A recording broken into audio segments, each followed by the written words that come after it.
93.5 here in Raleigh, North Carolina. We IUIC Raleigh. Myself, I'm Officer Nahum, who I got here to the right. Officer Abraham. All praises to we're gonna try to bring it out today. Bring it on out. The topic today that we're going over is unity. Unity. So that's one thing that, saying us as a people, we don't have unity amongst us. Okay? We all conquered and divided into all false nationalities, false religions, you name it, so on and so forth. So with that, give me the definition of unity. Definition of unity. Unity, the state of being united or joined as a whole. Right, so it says the state of being united or joined as a whole. So us as a people, we is not united, right? We ain't united at all. We ain't joined together. We're one whole big community. Why? Because what happens in our community? It's a lot of killing, a lot of drugs being sold. It's a whole bunch of things. Like especially, I just saw something this morning in regards to unity, right? Mm-hmm. I think it was what's the name of that show that Whoopi Goldberg is on?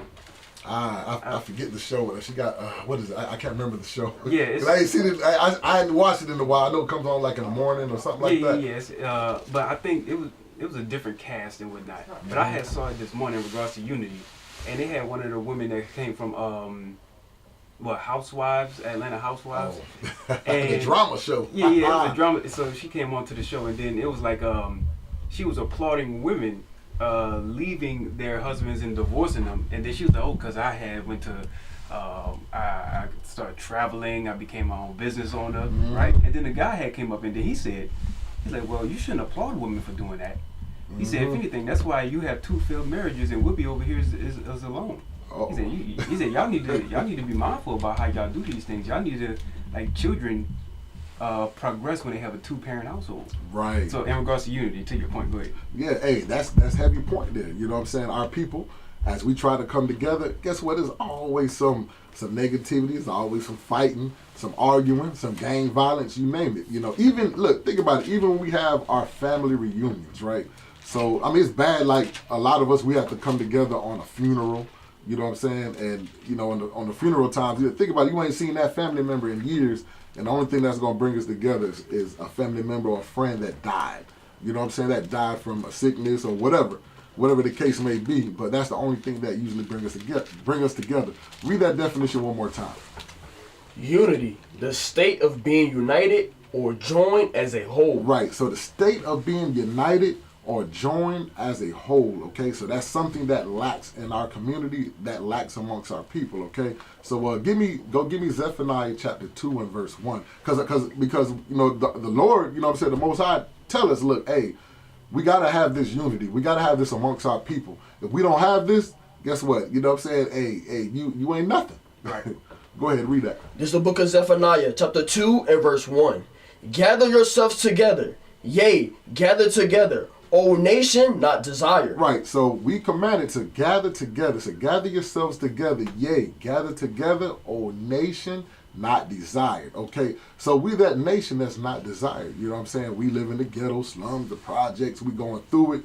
We in all type of midst of evil stuff, gangs, violence, adultery, whoredom. You name it. We all in the midst of all that madness, right? As a people. You got something to say on that? Yeah, hey, read that again. This is the book of Zephaniah, chapter 2 and verse 1. Go ahead. Gather yourselves together, yea, gather together, O nation not desired. Right, because amongst all of the nations on the planet, and you was making this point, also, amongst all the nations on the planet, we're the only one that doesn't classify ourselves as a nation. We see each other as blacks. We see each other as Hispanics. We don't look at each other as a nation. So the ones he's talking about here is the people who aren't desired, the people who don't classify themselves as a nation. He said gather together. Everybody else does. Go ahead. Right. Hey, that's heavy. That everybody can gather together. You got the Caucasian people today.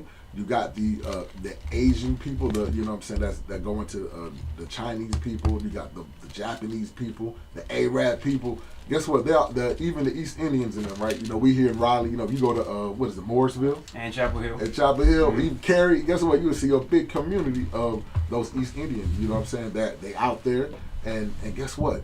They have a community together. And even like, for example, in New York, right? These are all examples because, like, you know, back in the day, we had gathered together, but it was destroyed multiple times. Different towns we had this, some of y'all know what I'm talking about.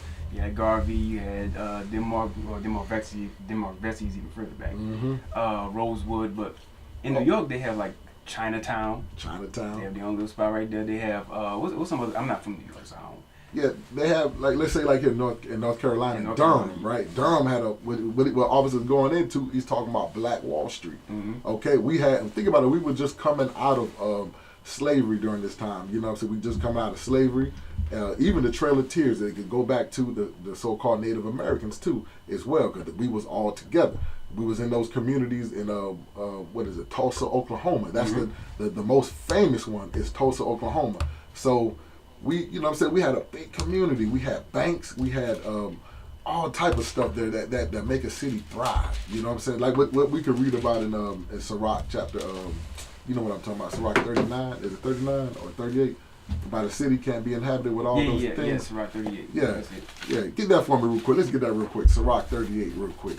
Because, you know, we just got to show you how these things, you know, with us having this information, you know what I'm saying, us coming together as a nation, we supposed to thrive. We supposed to be a big community, have our own nation, okay? But all that stuff got destroyed. Start at 31. Read what you got there. This is the book of Sirach, chapter 38 and verse 31. 38 and verse 31. All these trust to their hands, and everyone is wise in his work. Right, everyone is wise in his work. So, like, you know, when you read up, for those who never read this before, you start at verse 24 and you read on down, it goes into all these different type of businesses that takes place in a community or in a nation. Okay, like when you read back, you go back into the book of Genesis when you read about Cain, right? Cain, he built a city, right? How did he build that city? You know, the city had to be inhabited. There's other people there in that town or that city, and guess what? In order for him to build the city, he had to have the tools. He had to have the people that had the mindset of construction, you know, carpenters and all that stuff. So this goes into like a list of different type of people that have those offices, right? So read that verse again in verse 31.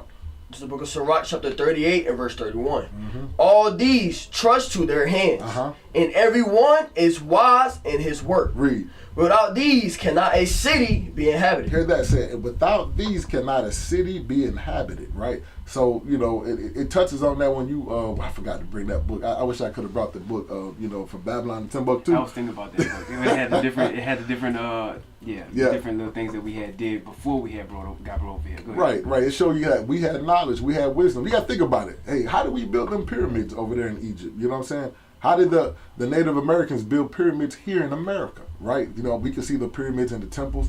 That thing, you had to have some math, arithmetic, science, all the stuff we had in us, okay? Matter of fact, we could bring something out here. We bring something out biblical. I didn't even have it in there. We go to Daniel chapter 1 real quick.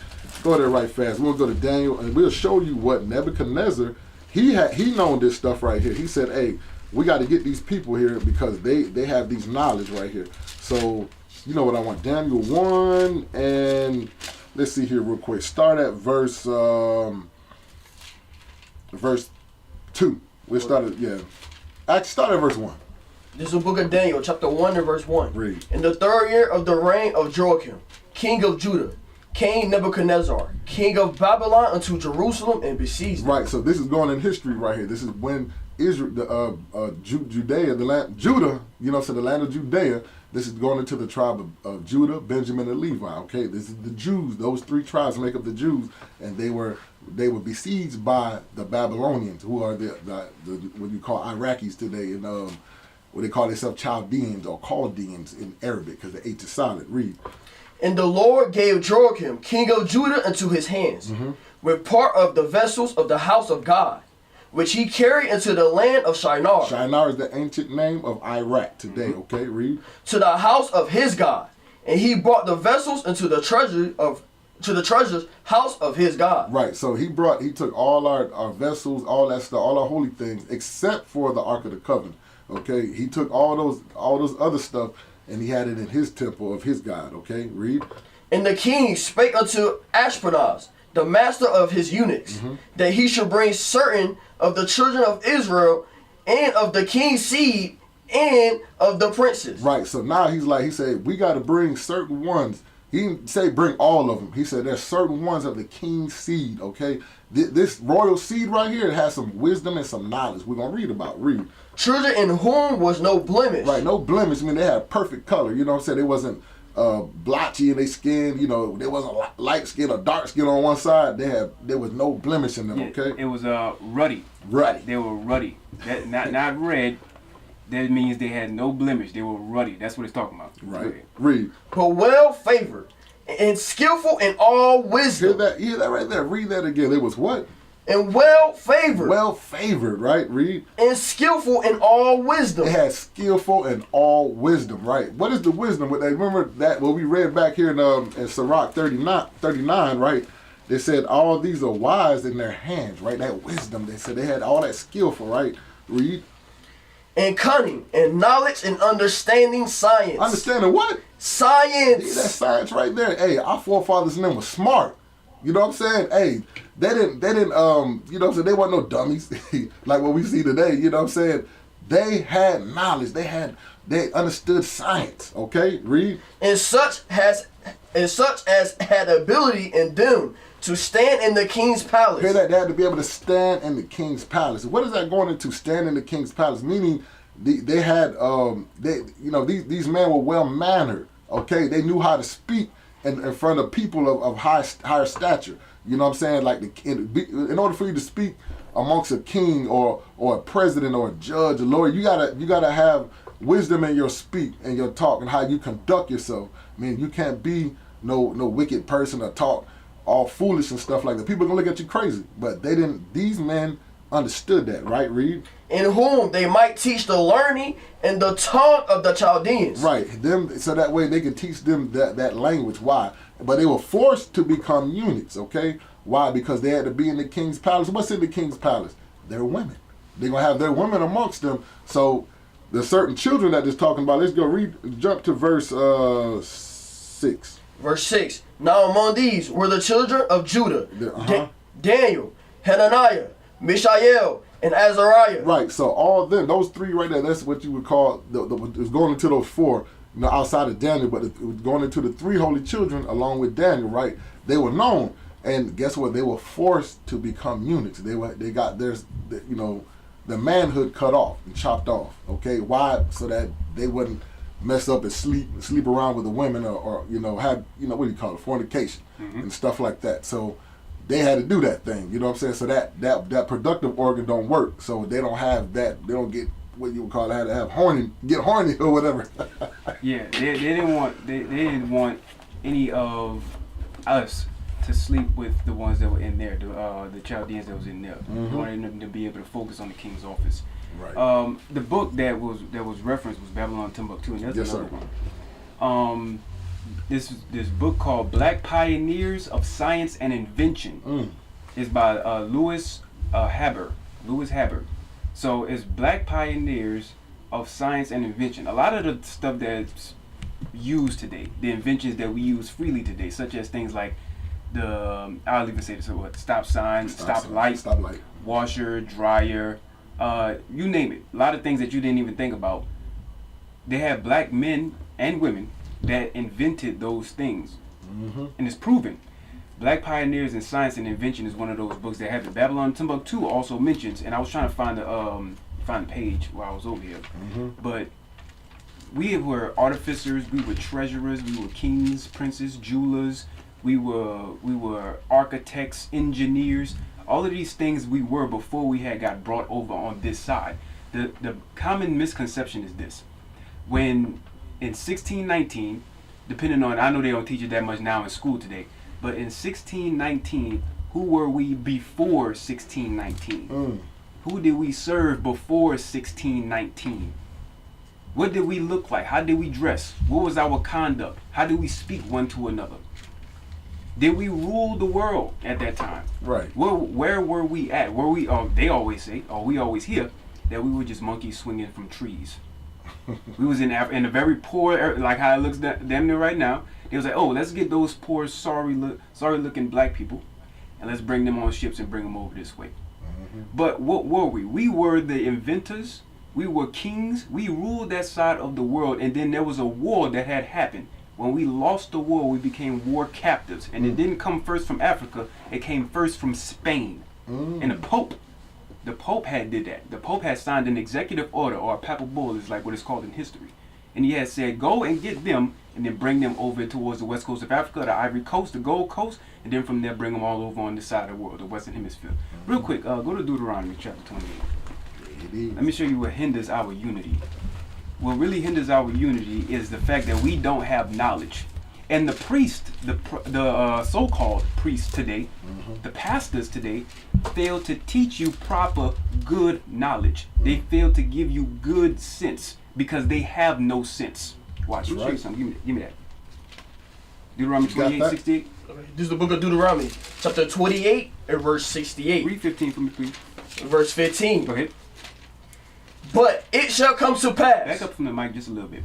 Go ahead. But it shall come to pass, if thou wilt not hearken unto the voice of the Lord thy God, to observe to do all his commandments. So he said, if you don't do all God's commandments. Now, the whole Bible is based off of a certain people, and is based off of his commandments being kept. If you do them, good things follow.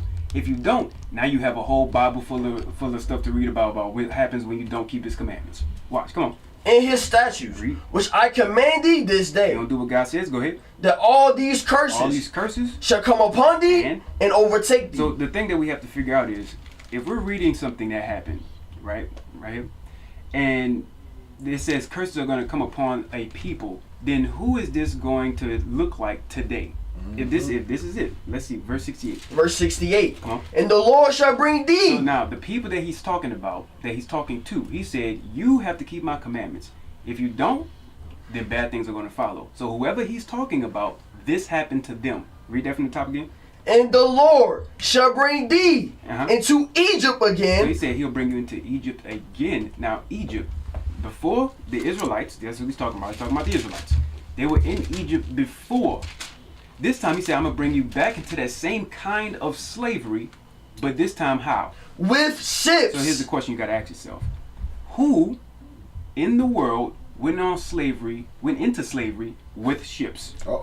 Who was brought from one side of the earth to the other side of the earth on ships? That's who he's talking about. He said, you people, if you don't keep my commandments, then all these curses. So what is slavery? A curse.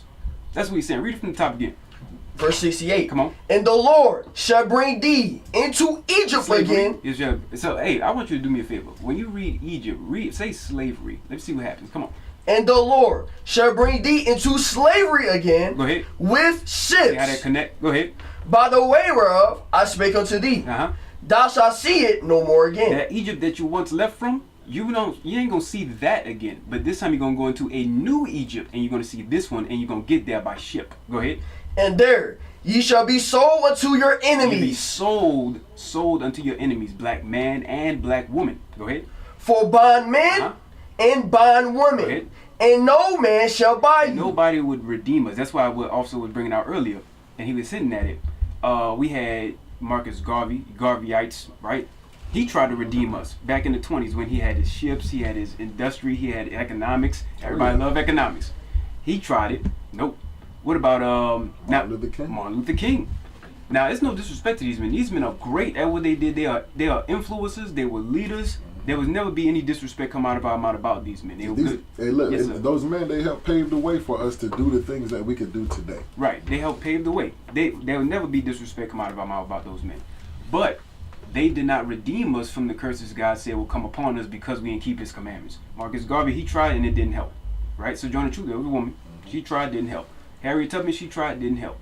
Martin Luther King, Malcolm X, Denmark Vesey. They had the movie Birth of a Nation. Nat Turner. Nat Turner.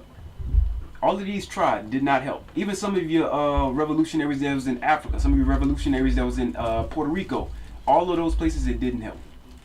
That's right. Even Gad, you had what is it? You got that thing of Mount Rushmore. Yeah. Like they had one with the Native American faces on there. Guess what? Some of those leaders, guess what? They got killed. They got destroyed. You know what I'm saying? All that stuff happened. You know, even though they took up and fought for us during that time, during their time, you know what I'm saying, as they lived, they did great things, but it couldn't save their people. Right. Okay, so with that, go back to I want you to touch on go to Baruch real quick. Baruch chapter 3 and verse 36. So we still speaking about this knowledge, right? Mm-hmm. So the Most High, he gave all this stuff to the Israelites, you know, like what we was talking about. Hey, like a city can't be inhabited, right? So when they came and got us, guess what? We was already full of knowledge and wisdom, and cause y'all remember we had our own kingdom. I'm gonna find that. Yeah, go ahead, find it. Yeah, we had our own kingdom. You know what I'm saying? We had our own kingdom. I remember Solomon had a temple. We built that thing. You know, we had pyramids. We had all that stuff in our land. Okay, you got that for me? Yes, this is the book of Baruch, chapter 3 and verse 36. Mm-hmm. He hath found out all the way of knowledge, and he hath given it unto Jacob. To Jacob, our forefather. Jacob's name was changed to Israel. Jacob had 12 sons. Those are the 12 tribes of Israel. That's the Israelites. Read. His servant, and to Israel his beloved. Right, he showed all the way of knowledge and had given it unto Jacob, right? He given it to the Israelites. He didn't give it to no other nation, you know. So you got to ask yourself, what is everybody talking about? You know, the Bible is not an inclusive book for the whole world. No, it's for the world of Israel, okay? With that, give me, I want you to go back to where we just left off at here real quick. Go back to Zephaniah 2:1 real quick. Did you find that, officer? I did. All right, hold up. Officer he found that thing? I did. Touch on that real quick. Show it right now. So now, check this out. Now, in the book called Babylon Timbuktu, apologetics love to try to find holes inside of this, but you can't find holes inside of the history here. Mm-hmm. I'm going to read just a little up from what we usually do because I found something interesting. Yeah, remember who the book was written by Rudolph R. Winston. Rudolph R. Winston, thank you. Yeah. So, check this out. A lot of people know, especially Black Power and they like Mansa Musa, right? Watch this. I'm going to read it. It says, the Jews imported into the western part of Africa a superior material, educational, and moral culture soon after 300 AD. Now, around this time, this would be considered the Dark Ages. We were ruling in the Dark Ages. The time that it says the Middle Ages, that was us ruling. Watch this. And this cultural advancement was not duplicated or exceeded until the ascendancy of the Mohammedan leader Mansa Kankin Musa of Mali in 1312 AD. Now, I'm going to jump down. The Black Jews. The who? The Black Jews had an advantage over the African tribes. Now, Black is different from African. Yeah. So I just want to touch on those African tribes that it's talking about. Those are Nilotic tribes, Hamitic tribes. Yes. Okay, there's a difference. There's a difference. Okay, they're different from the Black Jews, which are Shemitic. Right. All right. Or Bantu. Right. Ashanti. All that stuff. So the Black Jews had an advantage over the African tribes. They carried their culture. So the culture that we read about from 300 AD, they carried their culture, history, laws, and written records with them. This assured them a constant precedent for the development of a higher social organization, or, like we was talking about today, unity, right? So what helped them with that unity? Because of the stability of the Black Jewish culture, the Jews were not absorbed into the I don't know how to say this word, it's a very big word, population. They didn't absorb into everybody else. It says, in fact, the Jews absorbed some of the native tribes. The Jews made use of every opportunity. They were an industrious and skillful people. Hear that thing about the industrial? Remember what we was reading about? We didn't read all the industrial stuff, but remember it said they were wise in their hands and their work. That goes into industrial type work. Go ahead. In the Jewish Ghanaian states were found kings, princes. Listen to all of these. Listen to what Black people were before we became slaves and Negroes, right? Look at what we became. We were kings, princes, governors, generals, secretaries, treasurers, revenue agents, judges, architects, engineers, doctors, historians, language interpreters, mathematicians, jewelers, sculptors, masons, carpenters, painters of art, goldsmiths, leather workers, potters, armorers, saddlers, blacksmiths, agriculturists, etc. Hey, that's heavy there, man. Hey, that's a big thing there. You know what I'm saying? It shows you that we had all that wisdom and all that knowledge of, you know what I'm saying, of what our people had as a nation, right? So go back and read that in Zephaniah 2:1 real quick. This is the book of Zephaniah, chapter 2 and verse 1. Gather yourself together, yea, gather together, O nation not desired. So we're that nation, you know what I'm saying, that had all that skill, all that wisdom, and we're not desired as a people, okay? So give me the definition of nation real quick. What is the definition of nation? Okay, read that. You got that? Yes, sir. The definition of nation.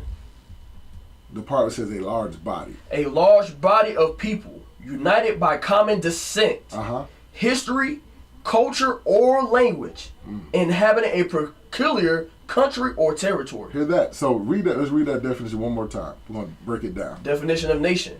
A large body of people. Right, so we are a large body of people, right? We here, you know, they called us different names. We broken up. Now you call black, African, Negro, a Hispanic, Native American. You got all these bywords, okay, that's given to us, but you're not being called by your God-given name. Read. United by common descent. Said we're supposed to be united by a common descent. We're supposed to have something in common, okay, but we don't have things in common.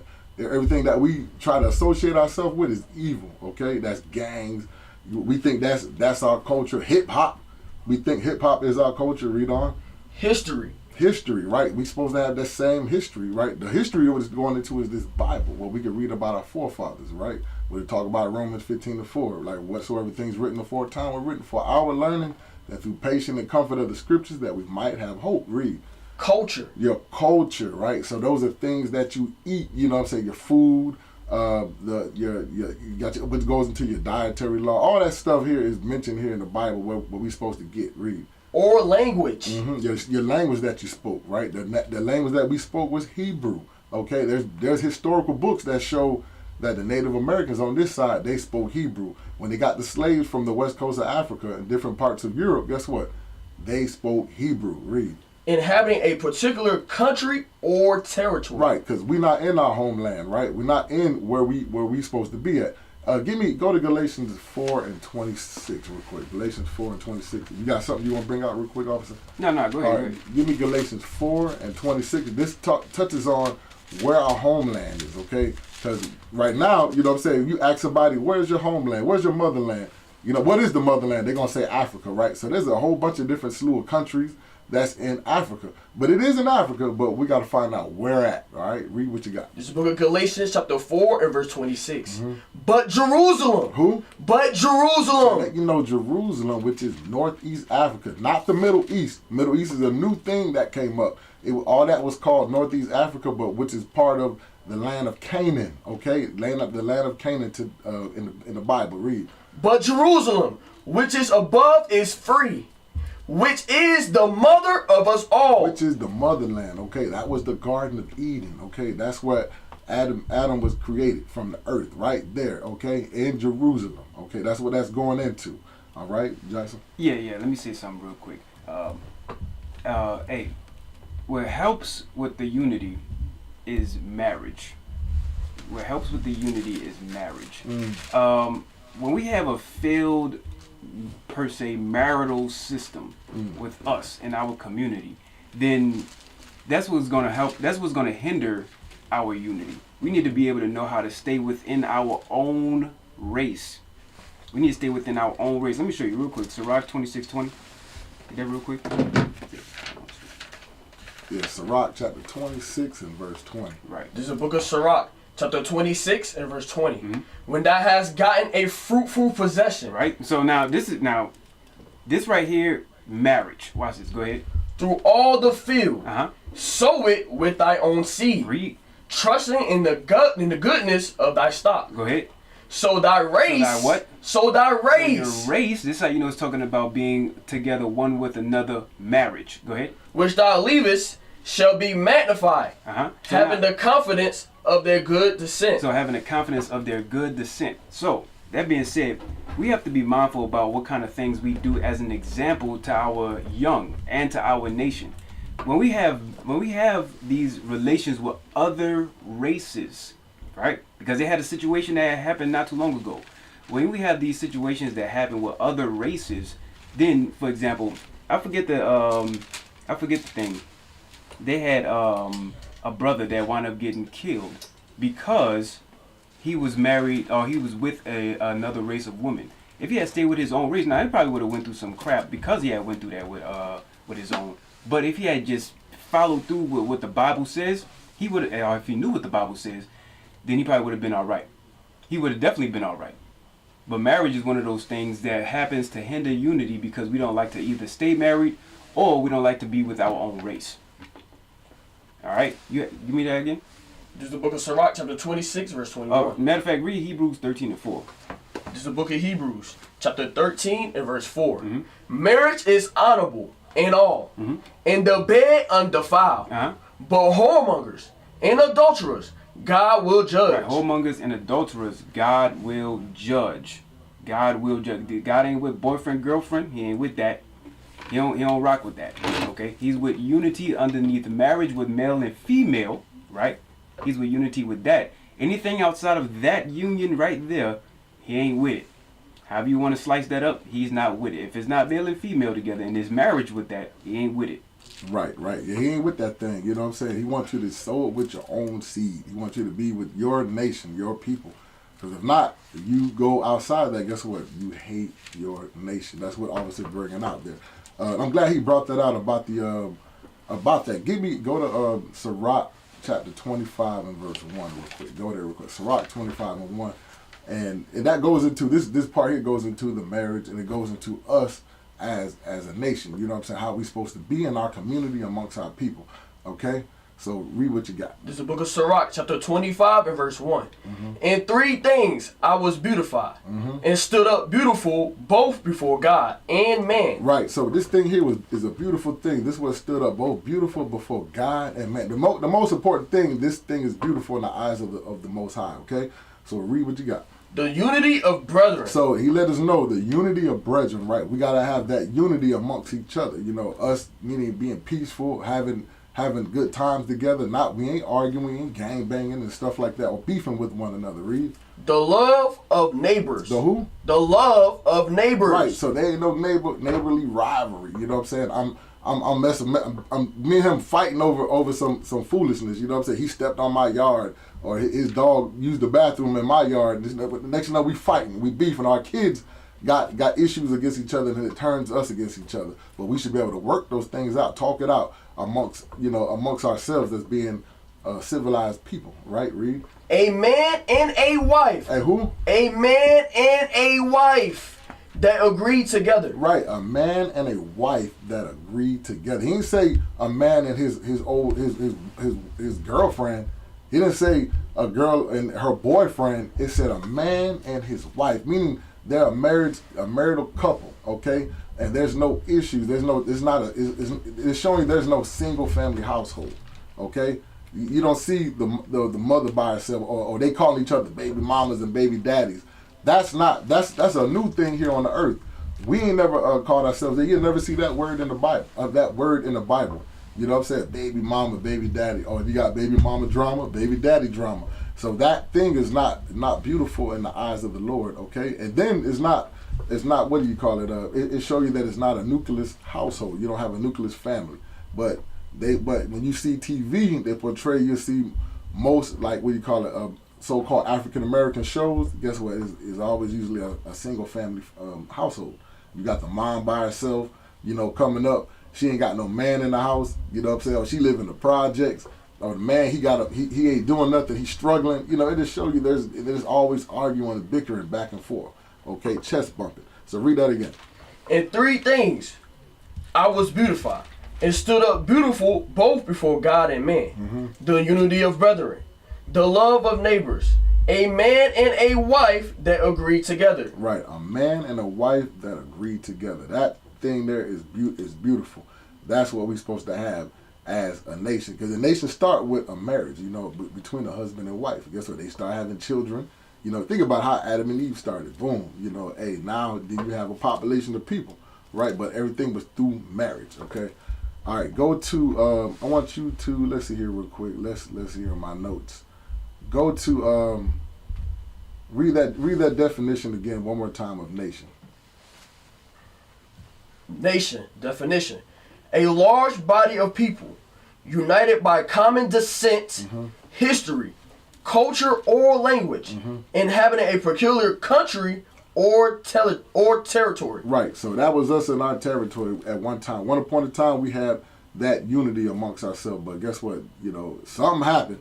You know, us start breaking the commandments. We want to lean on our own understanding. Guess what? Then we go further away from the Most High God. So also in the midst of this right here, you know, go to Psalms 83 and 1 real quick. Or you can start at verse 2. Psalms 83 and 2 real quick. Because we gotta find out there's other people, that other nations that play a part of us being separate, okay, or us not knowing who we are, us having not being united as one, right? Read. This is the book of Psalms, chapter 83 and verse 2. For lo, thy enemies make a tumult. Right. So this is our forefather David. You know, this is going into Asaph, right? Asaph is showing us something here in the spirit. He said, you know what? Our enemies make a tumult, meaning an angry gathering, right? So they speaking against us, right? Read. And he's talking about, he said, the Lord, you have enemies, your enemies, which is, we're going to touch on who these enemies are. Read. And they hate thee have lifted up the head. Right. They that hate you, God, they lift up their head, meaning in pride, right? Because why? They in rulership, right? Read. They have taken crafty counsel against thy people. They have taken crafty counsel. What is crafty counsel? Crafty meaning something trickery. You know, they got a counsel. This thing here is hidden, and we don't know nothing about it. Okay, so they taking crafty counsel against thy people. Who's God's people? The Israelites, the so-called blacks, Hispanics, Native Americans today. Read. And consulted against thy hidden ones. Because we the ones that's hidden. We the ones don't know who we are. You know, I get 5 or 10 different people and get 5 or 10 different answers. You know what I'm saying? That's why we can't come together, because this person thinking I'm an African. You know what I'm saying? They think they Nilotic, or they think they an Egyptian because they see all the stuff that the Egyptians had did, but they don't realize you built that. You was the slaves that built that back during the time of Pharaoh, during the time of Moses and you know Joseph. Right? Read. They have said, come and let us cut them off from being a nation. They said, come and this is what they said. They came together, that crafty council said, come and let us cut them off from being a nation. Remember back in Zephaniah 2 and 1, said, gather yourselves together, O nation not desired. Guess what? So they came together in one consent to say, we're going to cut them off from being a nation. Okay? So that what? Read on. That the name of Israel may be no more in remembrance. Right. This is why you don't remember who you are. It said that the name of Israel may be no more in remembrance. So now you got to sit there and be like, dang, why we don't remember that we the Israelites? Why we don't remember that thing? You know what I'm saying? Good. Hold that real quick. I want you to go to Jeremiah chapter 17 and verse 4 real quick. So we're gonna hit on this point here real quick. Our forefather Jeremiah, he was prophesying about this thing. He seen this in a vision that the Most High showed him. Okay, you got that for me? Yes, sir. This is the book of Jeremiah, chapter 17 and verse 4. And thou, even thyself, shall discontinue from thy heritage. Hear that? He said, even me. He said, and y'all. He said, we're gonna discontinue from our heritage. Okay, that God gave us. Meaning we're gonna lose, we're gonna forget who we are. Read it again. And thou, even thyself, shall discontinue from thy heritage that I gave thee, and I will cause thee to serve thy enemies. Hear that? I'm gonna cause you to serve your enemies. Why? Read on. In the land which thou knowest not. That's why, you know what I'm saying, the so-called African Americans don't know this land over here. You know what I'm saying? They came over here on the slave ships. They shipped some Native Americans and Hispanics off to Spain, to Europe, to other different parts of the world. They throughout the Caribbeans. They shipped. This was big business. They were shipping all the slaves, all the dark-skinned people to these different areas. Okay, which are the Israelites, not the Nilotic tribes, but he took God's chosen people. Read. For ye have kindled a fire in my anger. So we kindled a fire in the anger of the Holy One. Right. Read. Which shall burn forever. Right. So all this right here, at this time, the Most High was angry with us. He said, you know what? You're gonna discontinue from your heritage, and I'm gonna be angry with you. I'm gonna be against you. All right. So now we see about this heritage, right? So go to I want you to read, go to Sirach chapter 17 and 11 real quick. So Sirach 17 and 11 are going to show you what is the heritage that we discontinue as a nation, as a people, which God has divided. Read. This is the book of Sirach, chapter 17, verse 11. Besides this, he gave them knowledge and the law of life for inheritance. Hear that? He gave them knowledge and the law of life for inheritance. That's what our heritage was, God's law, statutes, and commandments, okay? That's what we lost our way. We forgot, you know, who our maker was. We don't even know what he looked like, you know what I'm saying, as a nation. We can get a whole bunch of kids, and they'll point at the Caucasian image, which is Cesar Borgia. If you point at the other image, the true image, they don't even know. They don't know who that is. They think that's the devil, which is crazy. So now, I want you to go to, I want you to give me the meaning, the definition of heritage real quick. You got something, officer? Yeah, I was thinking about something. A part of the reason, like, real quick, before you get to the definition of heritage, I want you to go to Jeremiah chapter 2, verse 8.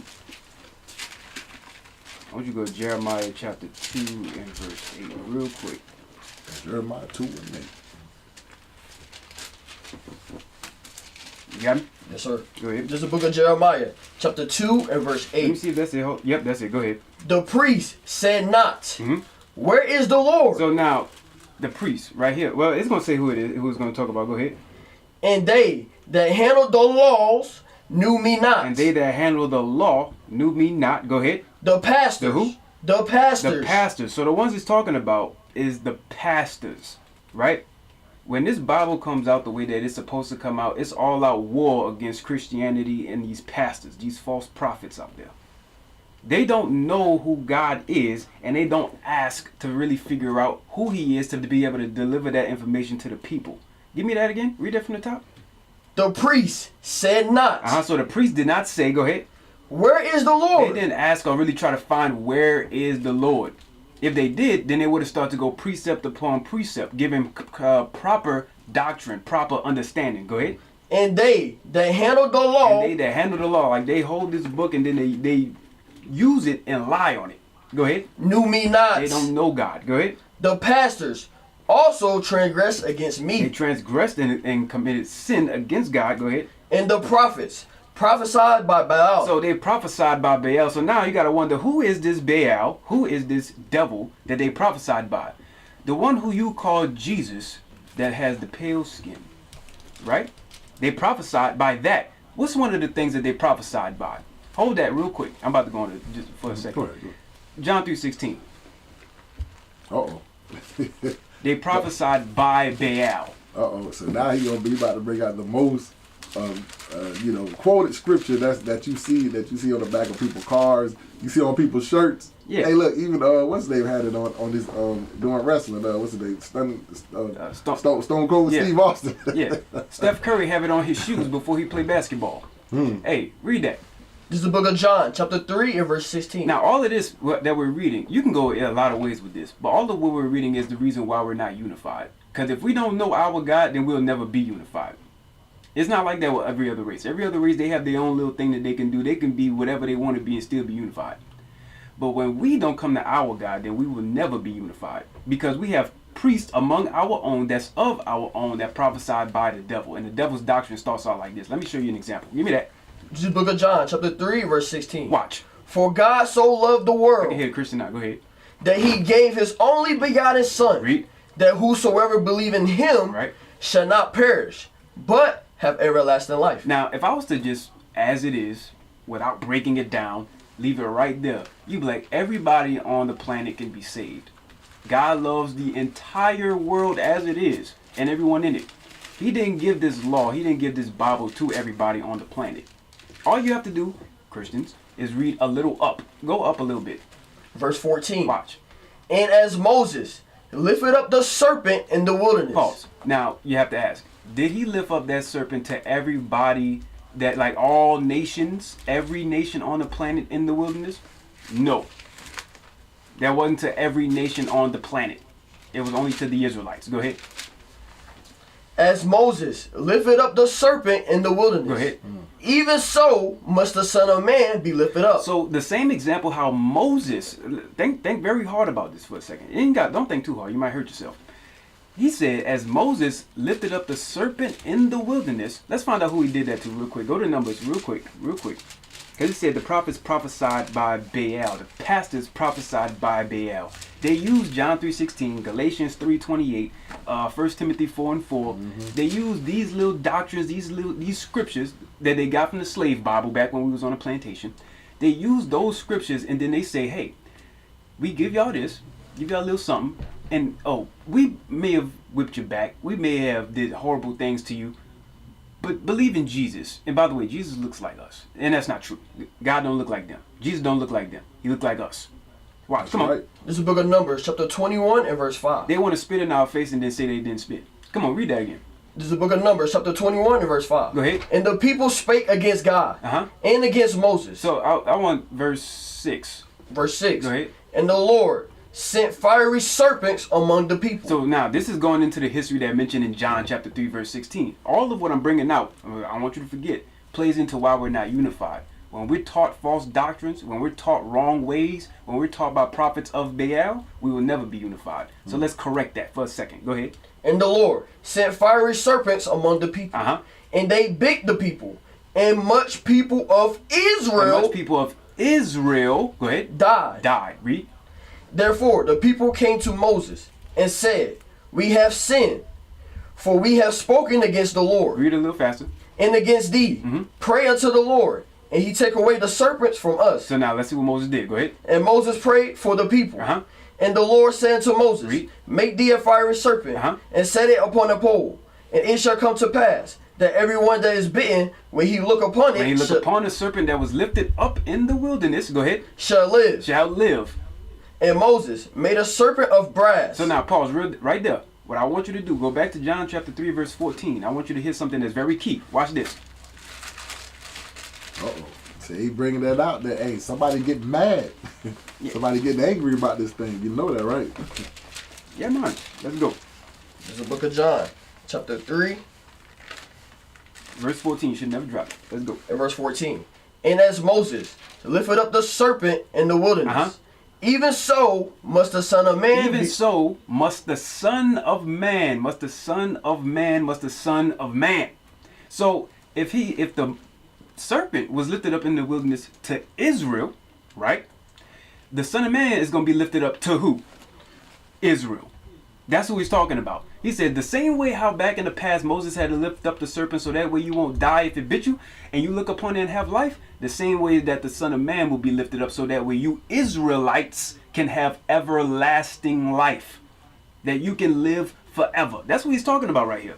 It's going back into the history. You cannot use the Bible, you false pastors and prophets. You cannot use it and then spit on it by bringing your false doctrines and your garbage into our brains. You can't do that.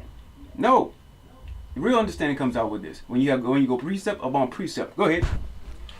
And as Moses lifted up the serpent in the wilderness, go ahead. Even so must the Son of Man be lifted up. Even so must the Son of Man, must Jesus Christ, the black Messiah, must be lifted up. Go ahead. That whosoever of who? The same ones, the same people who had sort of brass and serpent back in the wilderness. That's the same ones that's going to see Christ lifted up. The Israelites. Believing in him. But whosoever of the Israelites believe on him shall not perish. Won't die. But have eternal life. But have eternal life. Now read now verse 16. Verse 16. Read. For God so loved the world. Which world? The ones who he lifted up the serpent to in the wilderness. The Israelites. Go ahead. That he gave his only begotten Son. He gave his only begotten Son. He's talking about Christ. He's talking about us. That we're going to be that we're going to have that grace underneath. Go ahead. That whosoever believe in him. That whosoever believe in him, who believe in Christ, us believe in Christ. Go ahead. Should not perish. Should not die. But have everlasting life. We won't feel that second death. That's what he's talking about. We won't feel that. We will have everlasting life. Your flesh consumes away. It does. Your flesh consumes away. But the death that it's talking about, real quick. Yeah, Revelation chapter 20 and verse 12. This is the book of Revelation, chapter 20 and verse 12. Watch. And I saw the dead, small and great, Read. stand before God. Read. And the books were open. Read. And another book was open, which is the book of life. So at the end of it all, right, you're going to have a book of everything that you did, and then you're going to have the Bible. And there's going to be a comparison. Go ahead. And the dead were judged out of those things. So once this place is destroyed, there's going to be a time again after rulership, after that time with Christ. There's going to be a time where he's bringing everybody back, and then he's going to be like, all right, let's see what you did, and let's compare it to the laws inside the Bible. You want to make sure that you don't have to take part in this by keeping the commandments now. And when you keep the commandments, guess what that's going to force? Unity. That's what it's going to force. Go ahead. Which were written in the books according to their works. So read on. And the sea gave up the dead, which were in it, and death and hell delivered up the dead, which were in them, and they were judged every man according to their works. According to what you did during this life. Go ahead. And your other lives. Go ahead. And death and hell were cast into the lake of fire. Read. This is the second death. So when it's talking about should have everlasting life, you're going to live forever. You're not going to take part in that. That only goes to the Israelites. When Christ had died and gave us grace, it's just like a bank. I gave you a loan. 30 days. You told me at the end of the 30 days you couldn't actually pay back on the loan after those 30 days are done. So you know what I do? I give you as a creditor, you're in debt. I'm gonna give you some time, longer than 30 days. I'm gonna give you now 60 days, right, to pay back the loan. If you don't pay back the loan in that amount of time, that's a grace period. I'm giving you a grace period so that way you can get right. If you don't pay back the loan within that time, what you think gonna happen? Whatever I had loaned you, I'm taking it back. In this case, we got life, right? Christ came, he died for only one people. And he told that people, blacks, Hispanics, Native Indians, you have a certain time to get yourselves right. So if we don't get ourselves right according to the grace period we got, guess what he's going to require? Our life. Our life. That's what John 3:16 is talking about. Read John 3:16 one more time. It's the book of John, chapter 3 and verse 16. And then after I'm done with that, back to Jeremiah, and I'm going to give it back to us. Go ahead. For God so loved the world that he gave his only begotten Son, Read. that whosoever believe in him should not perish, Right. but have everlasting life. But have everlasting life. They won't see death. Or like he had told the man that was on the cross next to him, he's like, you're going to be with me in paradise. You know why he said that to him? It's not that he just said at that very moment, oh, I believe, because a lot of Christians like to say that. That ain't what he did. They had a prison ministry at the time, and they taught the brother that was in prison. And when it was time for him to be delivered up to die, he believed in Christ while he was in prison. And then when Christ had saw him right there on the cross, he was like, you're going to come with me, because he was already a believer. That's right. He already had believed. It ain't like you can just go ahead and get inside of this kingdom without no works. You have to have works, with faith included. Because you had to have faith that you did right. And if you follow after these pastors that prophesy of Baal, go back to Jeremiah now. This is the book of Jeremiah, chapter 2 and verse 8. Watch this. The priest said not, Go ahead. where is the They Lord? didn't inquire about God. Go ahead. And they that handled the And law they that handle this book, knew me not. they don't really go precept upon precept. Pastors do not know. Apologetics, apologetics don't know. Go ahead. The pastors also transgressed against me. They extract tithes from the people, saying that tithes is actually money, where really, that's supposed to be crops. That's supposed to be the wine. Yep. It's supposed to go in the treasure house. Hey, it's supposed to go into what do you call it? A sacrifice. Yeah, it's supposed to go. That tithing went into sacrificing, right? That they misuse and mishandle the people. They give counsel on marriages, and then they want to commit adultery on the marriage that they counsel. These pastors don't know. A lot of these pastors are backdoor. However you want to explain that. Go ahead. And the prophets prophesied by Baal. And the prophets prophesy of the devil. The stuff that we just brought out, that I just brought out right here. They use the scriptures as it is written, but they twist it and add to the word. God says, don't add to my word. Go ahead. And walk after things that do not profit. And they walk after things that don't profit. Let me give you something real quick.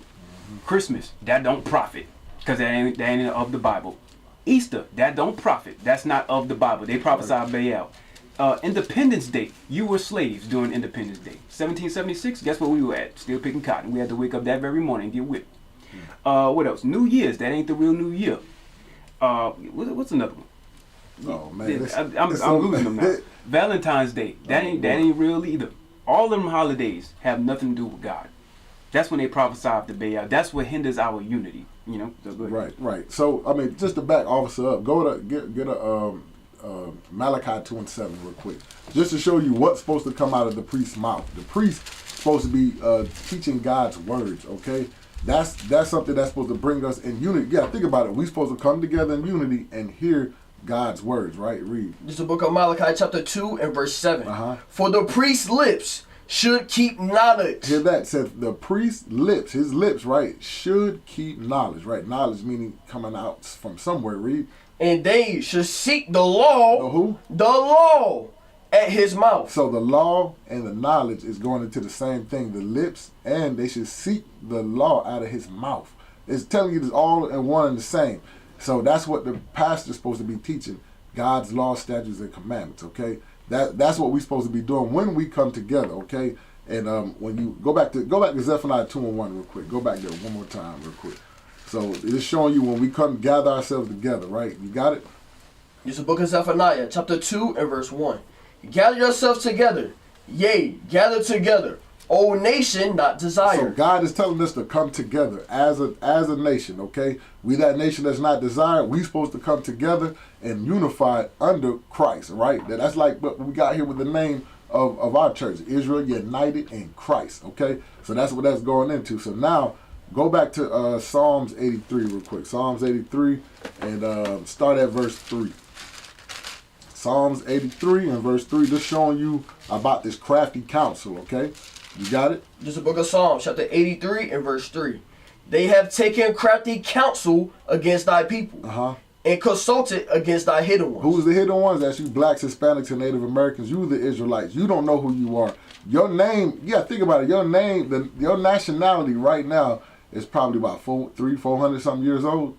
You got to think about it. Why is your nationality that young compared to everybody else on the earth, right? Read. They have said, come and let us cut them off from being a nation. Right, said, come let us cut them off from being a nation, meaning cut them off from having unity. Okay, cut them off from their God. Cut them off from what they believe in, the culture, all that stuff. Cut them off. Read. That the name of Israel may be no more in remembrance. So now when you take God's law, statutes, and commandments, guess what? You become a Gentile state of mind. That's what your mindset is. You stuck into a Gentile state of mind. That's why a lot of y'all say, oh, I'm a Gentile. You ain't no Gentile. You the chosen people, okay? Read. For they have consulted together with one consent. So now they have consulted together, right? They all come in one consult together and one consent, right? Meaning one in the same mindset. No matter how many wars, how many drama, there's stuff going on right now with you got Trump and you got Ukraine president. They going bickering back and forth. You got all these different nations. They may have these wars and stuff that take place, but guess what? They all in one consent about keeping you not dumbed down to not know who you are. Read. They are confederate against thee. They are what? Confederate against thee. So let's get the definition of confederate real quick. Get that definition that I sent you. Because we got to find out what confederate. We always see what you call a Confederate flag, what we call the rebel flag. But let's see what this confederate means, because this is not what you call it, a word that we use today. You know what I'm saying? We just look at it together. All these nations said we got to come together in one mindset to keep the Israelites down, keep them not to know who they are, not to know who their God is, and we got to give them false names, false nationalities. Right? Read. An accomplice. And what? An accomplice. So they come together, secret or illegal, and accomplice together. Right? That's what they're doing right there. They come and they have those meetings. We ain't got nobody in the League of Nations to represent our nation. Remember, we the nation not desired, right? So why is there no faces that look like us to represent us there, right? So you got all the other nations, they speak, they talk about what happens in their country, how they can come together, how they can do things. If there's some issues, they can hash those issues out up there amongst those 10 common markets or NATO or whatever, the League of Nations. But we ain't got nobody there to represent us. But I guarantee you can see people of color that's in those lands. You go to Iraq, there's black Afro-Iraqis, right? There's black Afro-Iranians, right? All of them, even in India, all these different countries. You go to Europe, you got a lot of people from the islands that live in Europe, from Haiti, that live in France. You got people that's from Jamaica and all those islands that's from those British islands, right? They live in England, right? You gotta think why you see those people when you go on what do you call it, a vacation or something like that. You start seeing people look like you over there. Why are they over there? They were slaves over there. They were put in slaves. They were put in slavery. Then you had the sub-Saharan slave trade. Those that you see in the so-called Middle East, that's where they came from.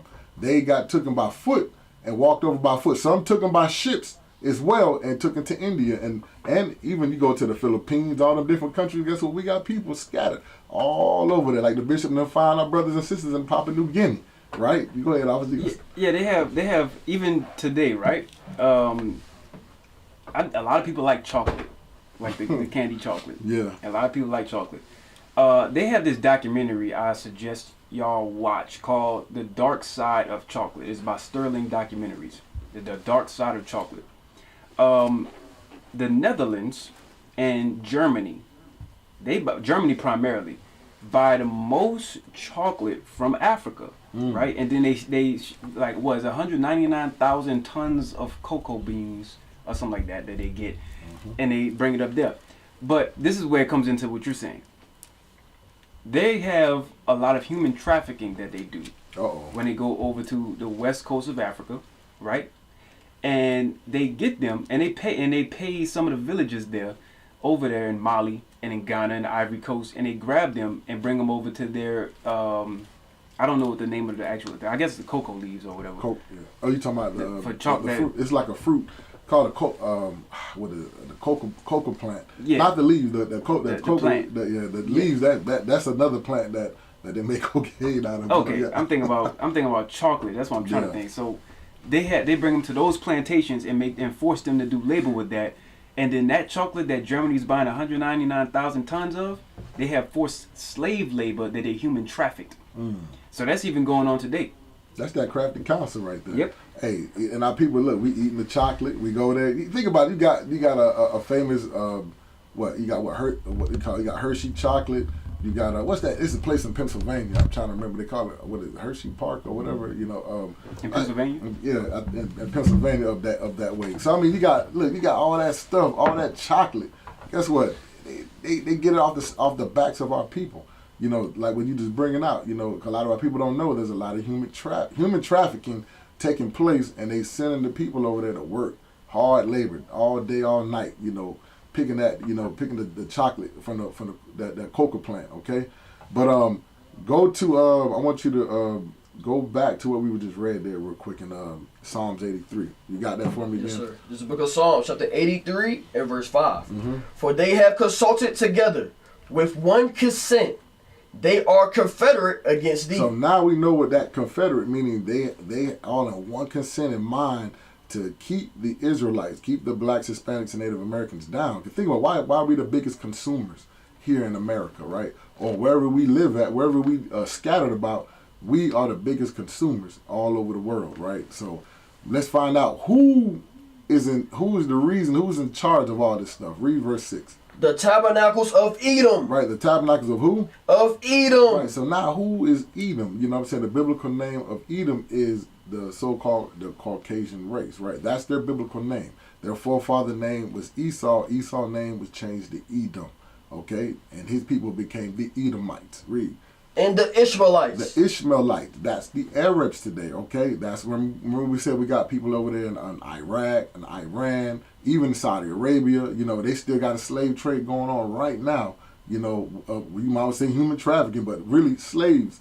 You know what I'm saying? That they got our people cut. They taking them from Africa and bringing them over there and still whooping them upside the head and stuff, just like they did back in the days. You know, read. Of Moab. Moab is the Chinese people, okay? And then also you got to look at too in the communities we live in. So you got Edom, they mentioned, you know, they got all the businesses, they own everything. You got the Ishmaelites, guess what? They own a lot of the gas stations and stuff like that. Then you got Moab, the Chinese, they got all the Chinese restaurants, you know, they feeding you dog and cat, and, you know, you name it, all the abomination. Read on. And the Hagarenes. The Hagarenes that's going into other Nilotic tribes, like African tribes, you know what I'm saying?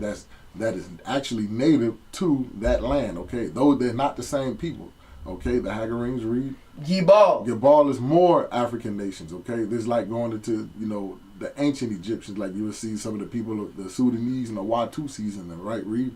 And Ammon. And Ammon, right? Ammon is your Japanese people today. Okay, you got your Japanese restaurants. You want to get you some some noodles and rice and all that stuff. Hey, there's also going into the Koreans too. The Koreans fall under Ammon as well. All right, read. And Amalek. It says, and Amalek. Amalek is the ones that stole your identity. Okay, those are the ones that call themselves Israelis. Okay, Israelis.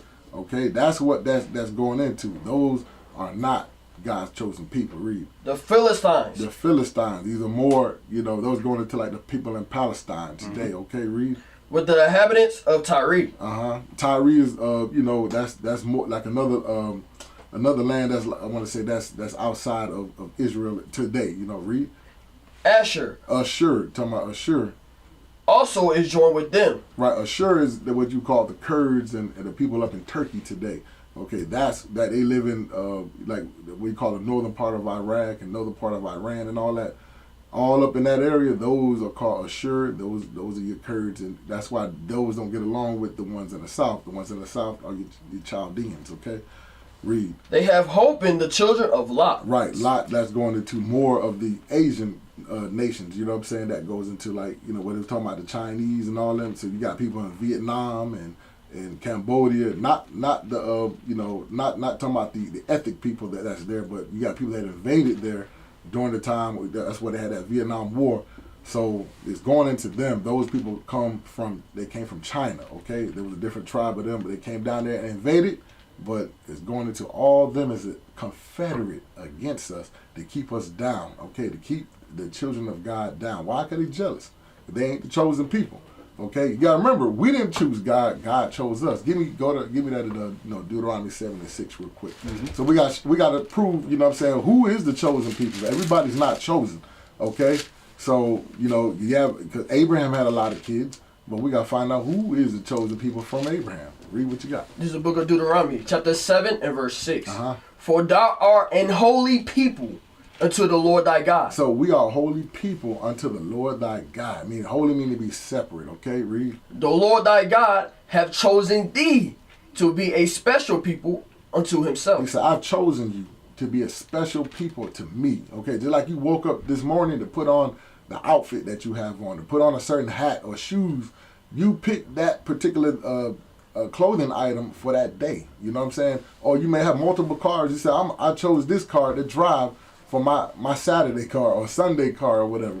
This is something that you pick and choose, but God said, I chose you to be my people. We didn't choose God to be our God, but he chose us to be his people. Read. Above all people that are upon the face of the earth. So that's not equality right there. He said, I chose you above all people upon the face of the earth. Is God racist? Yeah, he chose a certain people outside of everybody else that's on the earth. Read.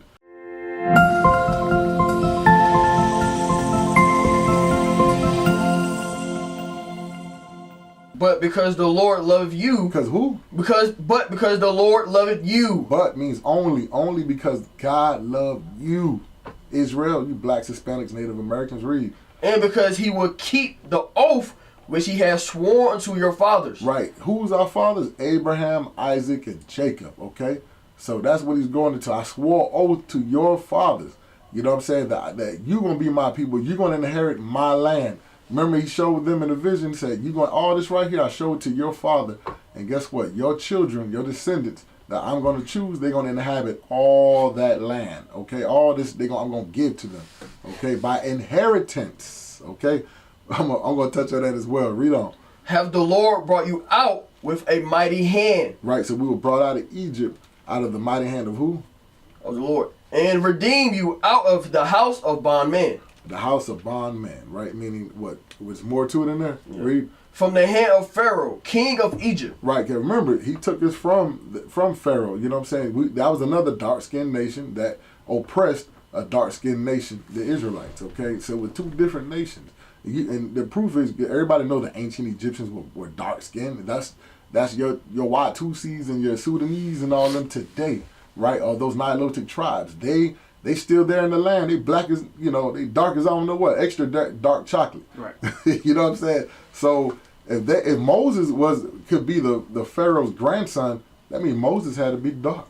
He had to be dark as I don't know what, just like the rest of them. So let you know we was always a people of color, okay? We all different shades of brown, okay? So now, I want you to give me let me see here real quick. Go back to Sirach. No, go back to Jeremiah 17:4 real quick. Jeremiah 17:4. Because I'm going to get back to that thing about the heritage. Read what you got. It's the book of Jeremiah, chapter 17 and verse 4. Uh-huh. And thou, even thyself, shalt discontinue from thy heritage. Right, so now we're going to discontinue from our heritage, right? Now I want you to go to Sirach 17:11. I just want to get back to my point real quick. Go to Sirach 17:11 just to show them what the heritage is. This is the book of Sirach, chapter 17 and verse 11. Uh-huh. Besides this, he gave them knowledge and the law of life for an inheritance. Right, he gave us knowledge and the law of life for an heritage, okay? So now, give me the definition of heritage. We got to find out what is this definition, you know what I'm saying? Because we know the biblical definition, you know what I'm saying, what the heritage was, you know, what God gave to us. Remember, he gave us the land, when we can read about that in the book of Joshua. He gave us all that land of inheritance. He gave us, you know, the law, statutes, and commandments to live by. You know, what we need to do, how to you know, bring, you know, how to live in the kingdom amongst each other. Read. Mm-hmm. Heritage definition: property that is or may be inherited in inheritance. Right. So let you know, heritage, a property that is or may be inherited. Right, an inheritance. Right, going into the land of Israel. Okay, that's what that's going. That's what we inherited, which was the land of Canaan. We took them Canaanites, we beat them up, killed a lot of them, and we inherited that land, okay? Go to the other part where it says value objects. Value objects and qualities such as cultural traditions. Such as cultural traditions. What was our traditions, right? You had high holy days. We had a Sabbath day that we had to keep every week, a weekly Sabbath. We have a monthly new moon. You had a new moon, meaning the full moon, okay? Not the dark moon, the moon that you can see. And the moon, you know what I'm saying, that lets you know what the word, because when you read about the moon goes into the month, okay?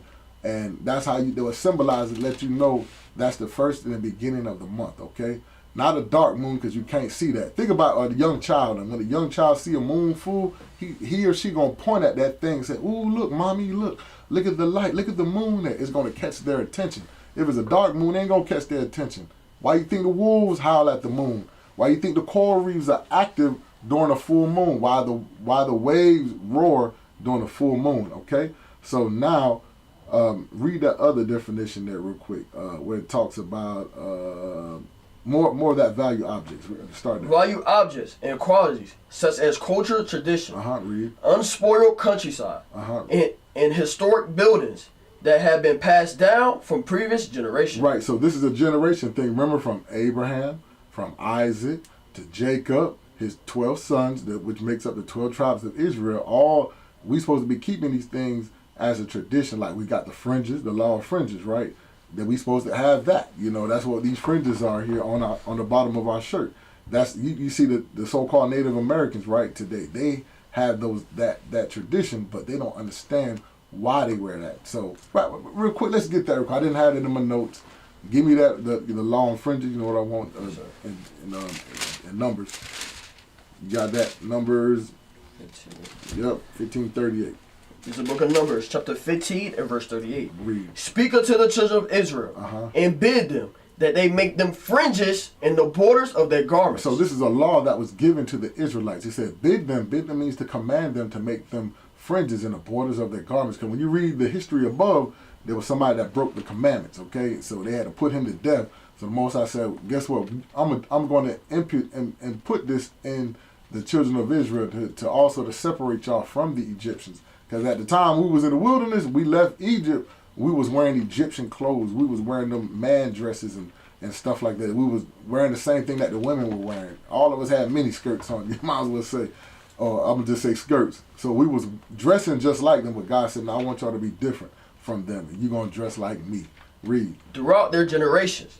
And they... You hear that? Throughout their generation. That's letting you know this is a generational heritage that is passed down and he was supposed to keep this law and this heritage. Okay, read. In that day, put upon the fringe of the borders a ribbon of blue. So that's where you see that ribbon of blue. You see that in some of the Native Americans' garments. You know, they had a ribbon of blue on there. But if you ask them today, they do not know why. But guess what? If you Native American and you listening to what we got on Oak 93.5, hey, guess what? You finding out why you have fringes on. Okay, read.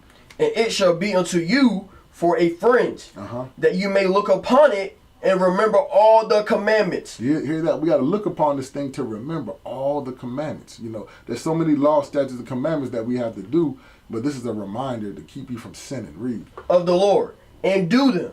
And what? And do them. Okay. And that ye seek not after your own heart. So that way you don't lean into your own understanding to do what you want to do.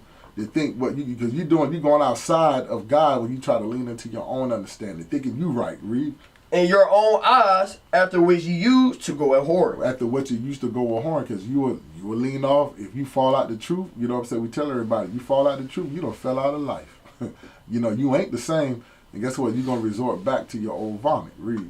That ye may remember and do all my commandments, and be holy unto your God. Be holy, be separate unto your God. Meaning don't go into idolatry, into worshiping other God, other false deities. Read. I am the Lord your God, which brought you out of the land of Egypt to be your God. Hear that? I brought you out of Egypt to be your God. Remember, I had chosen you, according to Deuteronomy 7:6. You didn't choose me, I chose you from the beginning. So that thing is that heavy there. You got something there, officer? Yeah, I was going. I want you to roll. I was getting on some laws. I was looking at some of these things. Okay. Because I want y'all to think about what's being said, as well. I want you to really put into perspective of what brings unity together, right? Really put into perspective what brings unity together. We are, as a whole, we are a lawless people. We are a lawless people. We do what we want when we want, and we don't really care who tells us what. We do what we want. But God has said. Remember, earlier we had read Deuteronomy 28, and if we didn't do what He said that we had to do, which is what He gave us to do, then we'll go into slavery, right? The things that is being brought out here is so that way it can correct that path, so that way you can get reunified, so that way we can reunify, right? One of those things is this, Leviticus 19 and 17. This is the book of Leviticus, chapter 19 and verse 17. Go ahead. Thou shalt not hate thy brother in thy heart. Right, so hatred, that starts in your mind, right? It starts there. You don't voice it usually when it starts out. You don't really voice it all the way. You have this grudge sometimes that bears into you. It could be over small things, like people destroy each other over someone stepping on their shoes or a pencil dropping or whatever the case is. Hatred grows like that, right? Strife. It says, don't hate your brother in your heart. Don't hate your sister. Don't hate. For husbands, don't hate your wife. Wife, don't hate your husband in your heart. Read that again. Thou shalt not hate thy brother in thy heart. Go ahead.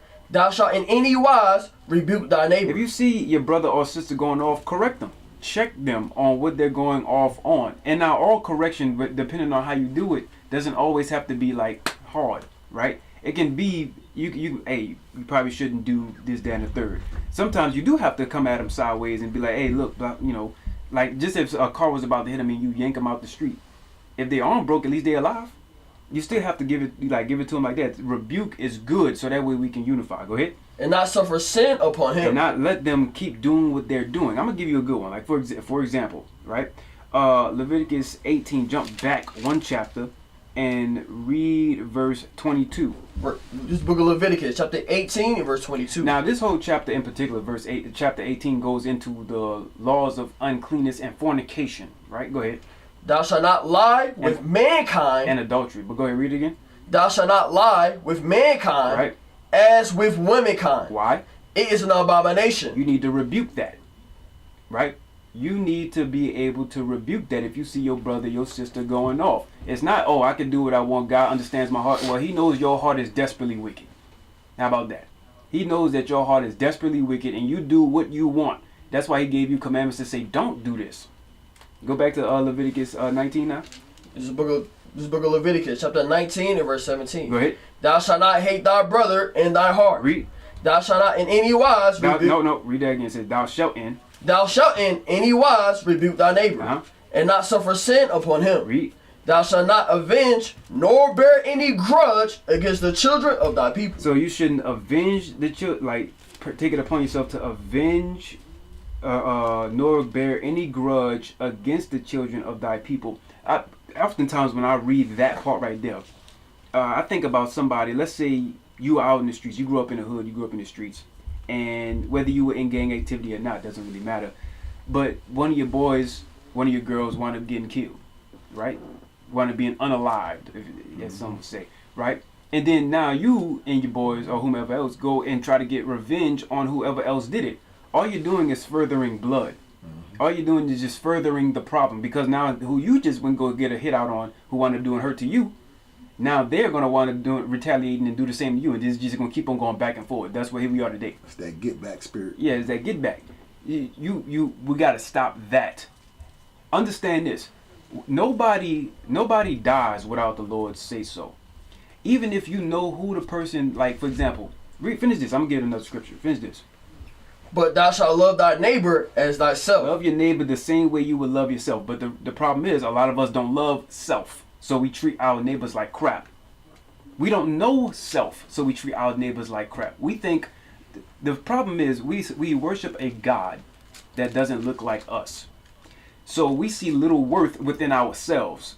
When we turn to what this book says and then follow the God of this book that does look like us, then we start to see more self-worth. Then we start to see self-worth and then see our people are more worthy than what they claim themselves to be. But the problem is, when we don't see self-worth, we fail to do things like this. Leviticus 5:1. Leviticus 5:1. You got it there, officer? Soldier? Yes, sir. Go ahead. This is the book of Leviticus, chapter 5 and verse 1. And if a soul sin... So if a soul sin, remember you have to rebuke it, right? But if a soul sin, go ahead. And hear the voice of swearing. And you hear the voice of swearing. So you hear, for example, I just mentioned about murder, right? You hear about it. Don't keep quiet on it. You're supposed to make mention of that. You hear about, for example, they have adult, like let's say where we at in the body where we're at, right? If there is some sin going on, such as adultery, we expect, and it should be expected because the Lord expects, that if you hear about any wrongdoing, any sin, any iniquity, you bring that thing out. You bring it up, right? Go ahead. And if a soul sin, and hear the voice of swearing, Read. And is a witness, whether he have seen or known of it. Whether he had seen or known of it, he's a witness of it. Right, go ahead. If he do not utter it, right, then he shall bear his iniquity. And you know what people call that in the hood? They call that a snitch. Well, God blesses a snitch. I'll tell you right now. He blesses a snitch. He said snitches get stitches. No, snitches stay alive. The ones who get stitches and wind up being put underground is the ones who never said anything. That's right. You need to be mindful about how you move. That's called loving your neighbor as yourself. Here's another one real quick. 1 Corinthians 7. 1 Corinthians 7. I'm just building off because he said, also brought out the fringes. I'm building off of that. 1 Corinthians chapter 7. Read verse 1. This is the book of 1 Corinthians, chapter 7 and verse 1. Right. Now concerning the things whereof you wrote unto me, read. It is good for a man not to touch a woman. Right. It's good for a man not to touch a woman. Now, what is this talking about? Let's see. Is it sounding like you just like touch with your fingertip, like boop, you poke them in the arm? What is this talking about? Go ahead. Nevertheless, to avoid fornication. That's what it's talking about. Fornication. Fornication is when you having sex and you're not married. That's fornication. Go ahead. Let every man have his own wife. Let every man have his own wife, not girlfriend, wife. Go ahead. And let every woman have her own husband. 1 and 1. There's no polygyny, no polygamy, no sharing, none of that. It's garbage. Let every man have his own one wife. And let every woman have her own one husband. Go ahead. Let the husband render unto the wife, do benevolence. And likewise, also the wife unto the husband. Right, because their bodies it's supposed to be one flesh. They're supposed to come together one flesh. That bed that that's undefiled is them. That's one flesh. That's because they're married. Hey, look, that's that unity. That's that unity.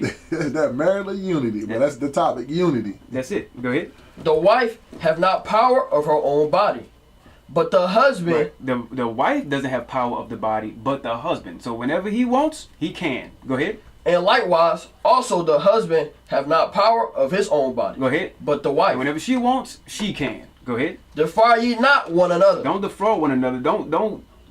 I be hearing like even like, all right, people out in the world, right? I be seeing like TikToks and whatever, and usually they be, now birthdays are wicked. Birthdays are not according to God, but I be seeing TikToks and whatnot, and they be talking about, oh, I get this special thing on my birthday and on Christmas or whatever the case is. It's not supposed to be only on your birthday or Christmas, which God ain't with anyways. But whenever you want, you can get from your wife as long as it's between you and her. Whatever she wants, as long as it's between you and her, she can have as long as it's between y'all two. Don't bring none of that other extra stuff inside of it. Go ahead. Except it be with consent of it for a time. Which is? That ye may give yourself to fasting and prayer. To fasting and prayer is the only reasons why you won't. Go ahead. And coming together again, that Satan tempt you not for your incontinence. Incontinency. So now jump down real quick. I want you to read verse. Where is that? Oh man, I jumped to the wrong book. If the unbelieving depart, that's what I want. Jump down. Yep, if that unbelieving depart, yeah, that's what that's going into. You got that in 1 Corinthians 7. Start at 12. That's what it is. Verse 12. Read. But to the rest speak I not. The Lord, if any brother. No. It says, but to the rest speak I, not the Lord. Go ahead. But to the rest speak I, not the Lord. Read. If any brother have a wife that believeth not. So now let's say you are coming into this faith and you believe in what the Bible's saying as it is written, but your spouse doesn't. Go ahead. And she be pleased to dwell. And she be pleased to dwell with him, right? Meaning that you believe, but your spouse doesn't. However, they're going to do whatever the Bible says because they love you and they want the relationship to work, right? That's what it means, pleased to dwell. Go ahead. With him, let him not put her away. Let him not put her away. Because there's a believer in the house and it's possible that they can change. Go ahead. And the woman, which having a husband, that believeth not. Read. And if he be pleased to dwell with her. And if he is pleased to dwell with her, go ahead. Let her not leave him. Let her not leave him. For the unbelieving husband is sanctified by the wife. So all of this, you know what this plays into? This means you have to be a good example. What this is talking about is if you have an unbeliever in your house and you believe in the Bible as it is written, right? If you're a good example to the one that's directly in your house, supposed to be your same flesh, your example can wind up changing that behavior in your spouse, which would then cause what? Unity. That will cause what was twain to be now one flesh, and then the nation can be healed off of you having a good example. Finish off. And the unbelieving wife is sanctified by the husband. It's sanctified by the husband. Go ahead. Also were your children unclean. Go ahead. But now are they holy. Because when there's two divided thoughts inside of the house, that makes your children get raised with some impurities. That outside of the sin that every child and everybody's born with, the impurities that they would have inside of their soul, inside their spirit, inside of their mind, is because the one parent says, I want to celebrate Christmas, and another one says, I want to celebrate Passover. One says that she has to wear a dress. The other one, he out doing what he want with different women. There's two divided thoughts about what they should grow up believing, what they should grow up doing. And when you do that, that forces disunity. That's not loving your neighbor as yourself. Mm-hmm. But when you apply this, then we can actually get better. That's it. Yeah, give me, to add to that, get Amos 3:3. We're going to land back off that real quick, what he's going into. Because if the husband and the wife not in agreement together, you know, hey, it's chaos and the house is divided. So like we here in North Carolina, right? You know, everybody know about the two blues. You got the North UNC Tar Heels, the Carolina, what they call the Carolina Blue. Then you got the Duke Blue Devils, which is the Duke Blue. So the house is divided, and here in the state, right? So when they playing each other, I guess they got a game coming up soon or whatever. But hey, everybody, either you're a Duke fan or you're a Carolina fan. So you go to other states, they have what they call the rivalry games. So this same thing is what's happening in the household with the kids. Read what you got. This is the book of Amos, chapter 3 and verse 3. Mm-hmm. Can two walk together Except they be agreed. He said, can two walk together except they be agreed, right? Because if you got one belief in the house, if this wife is let's say, for example, if this, your husband, he's a Muslim. This other one, your wife is a Christian. They're not going to come together. They're going to have arguments. They're going to be bickering. Why? There's two beliefs. There's two different traditions that they got going on. That's the same thing, you know, you coming back to your heritage, and you an Israelite, you find out the law, statutes, and commandments to keep here in the Bible. Guess what? Now you have your wife, she's still in the midst of Christianity. Guess what? She ain't gonna, she don't want to, for some reason, y'all in the same book, but she's being taught differently. You know, her mind is being corrupted, and she don't want to keep the laws. But I'm going to tell you why. Go to Colossians 2:8 real quick. So this is what's being in America, right? Or you might say the whole world, because this Christianity doctrine has been spread throughout the whole earth, right? And we still ain't seen the end come. But read what you got. This is the book of Colossians, chapter 2 and verse 8. Uh-huh. Beware, lest any man spoil you through philosophy and vain deceit. So the Bible tells us, beware, be cautious. Listen up. He said, beware, lest what? Unless any man spoil you through philosophy and vain deceit. Hear that? Let somebody spoil you, lie to you, trick you into vain deceit, meaning vain is nothing. Okay, deceit is lies. Read. After the tradition of man. After the what? After the tradition of man. The tradition of man is Christmas, your birthday, Easter, Thanksgiving, all that stuff, man. We didn't do none of that stuff. All that stuff is man-made tradition. Read. After the rudiments of the world. Meaning it's worldly, right? This is after the rudiment of what we was taught here. We wasn't keeping those things, but guess what? Now we just started keeping those things, and it become an American tradition. Okay, once we came here and once they destroyed us, conquered us, and divided us, we done forgot our way. We lost our way. Why? Because we don't have that unity, and all we know is what our slave masters taught us. Read. And not after Christ. Hear that? And it's not after Christ. If you want to know what Christ did, read the Bible. He'll show you what high holy days he kept. You know, the Feast of Tabernacles. You got Hanukkah. Okay, Hanukkah is the Feast of Dedication. Hanukkah is just dedication in Hebrew. Okay, all this stuff is mentioned here in the Bible. This is your manual. This is the book of life. This is what we're supposed to be living by. Okay, and govern ourselves by. So I want you to go back to that definition real quick of heritage. Pull that up again, the definition of heritage. Yes, I want you to read this part right here where it starts at, where it says Christians. Did you see the last definition? Christians, or the ancient Israelites, seen as God-chosen people. Hear that? It said Christians, right? Christian means you are a follower of Christ. You know what I'm saying? Give me that scripture there about when the disciples were first called Christians. Acts 11:26. Get that for me. Acts 11:26. So we're gonna show you when the word Christian was first brought out. Okay, it was mentioned here in the Bible. Okay, so you got that? Yes. This is the book of Acts, chapter 11, and verse 26. Read. And when he had found him, he brought unto him Antioch. In Antioch. So they in Antioch, right? We had a church there in Antioch. Read. And it came to pass that a whole year they assembled themselves. Right. I didn't mean to say a church, but a temple. Okay, we had a temple. We had a temple where the Jews went and dwelt at to come worship. Read.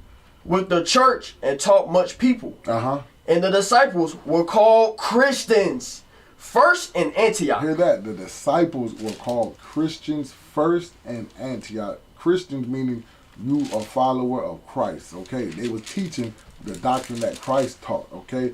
So now go back to that definition that says the generation of Christians. Christians, or the ancient Israelites. So now why I gotta say the ancient Israelites? So if the people over there in the land, if they are called Israelis, why they don't call themselves Israelites, right?